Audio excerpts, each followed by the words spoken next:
వేద భారత్ ప్రేక్షకులకు నమస్కారం. నేను ముదిగొండ ఇందుశేఖర్.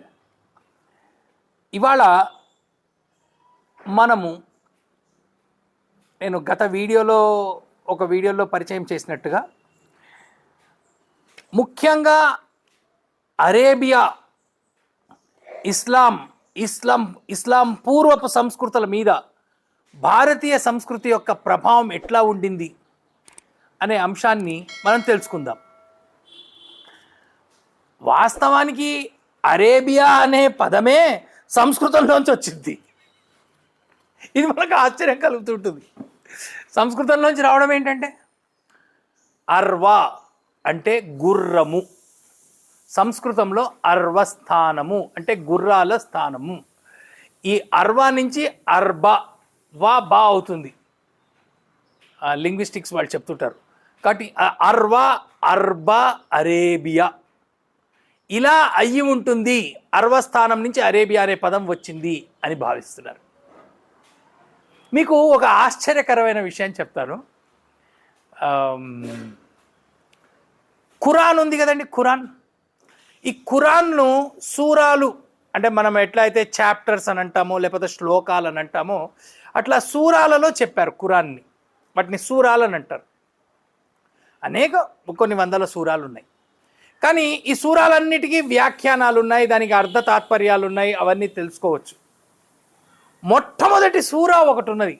ఈ సూరాకి మాత్రం అర్థం లేదు. ముస్లింలను అడిగినా లేదా ఆ సూరాకి అర్థం లేదని అంటారు.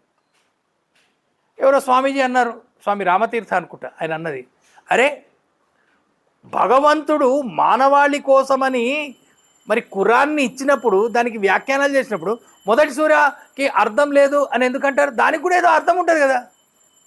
లేదు అది భగవంతుడు దానికి ఇవ్వలేదని వీళ్ళేదో వితండవాదం చేస్తారు. ఆ మొదటి సూరా గురించి తెలుసుకుందాం మనం ఇవాళ. ఆ మొదటి సూరా ఏంటంటే 3 అక్షరాలు. మొదటి సూరా ఆ లా మ, అలీఫ్ లామ్ మీమ్.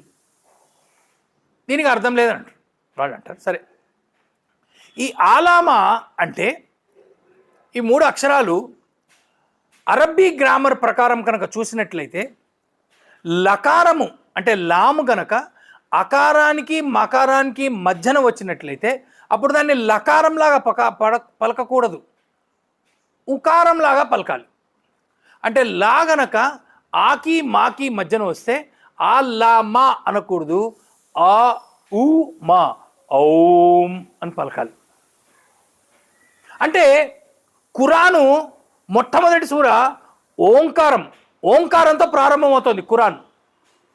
బాగానే ఉందండి, వేదభారతి ఛానల్ కాబట్టి మీరు ఇట్లాగే చెప్తున్నారు, మేము వింటున్నాం కదా అని అంటారు. అనొచ్చు, అనడంలో తప్పేం లేదు. ఇదే విషయాన్ని నేను ఒక ఉపన్యాసంలో చెప్తున్నా. అక్కడ స్టేజ్ మీద ఇంకొక ఆయన కూర్చున్నారు, ఒక ముస్లిం పండితుడు. ఆయన అడిగారు, ఏం సార్ మీరు ఇందాక ఏమో చెప్తున్నట్టే, ఏమో ఇట్లా ఉందట అరబ్బీ గ్రామంలో.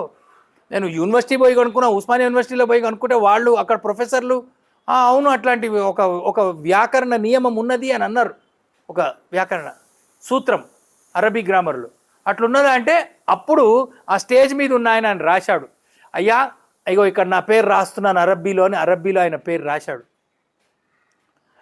ఆయన పేరు నయీం ఉద్దీన్ రాసి అక్కడ ఒక అక్షరాన్ని చూపించి, ఇది మీరు అన్నట్టు కరెక్టే, ఇది లకారమే, లామే, నా పేరులో లా లేదు, నయీం అల్దీన్ అని అనాలి, కానీ ఆ ఆకి మాకి మధ్యన ఈ లా వచ్చింది కాబట్టి నయీం అల్దీన్ అని రాస్తాను, నయీం ఉద్దీన్ అని పలుకుతాను.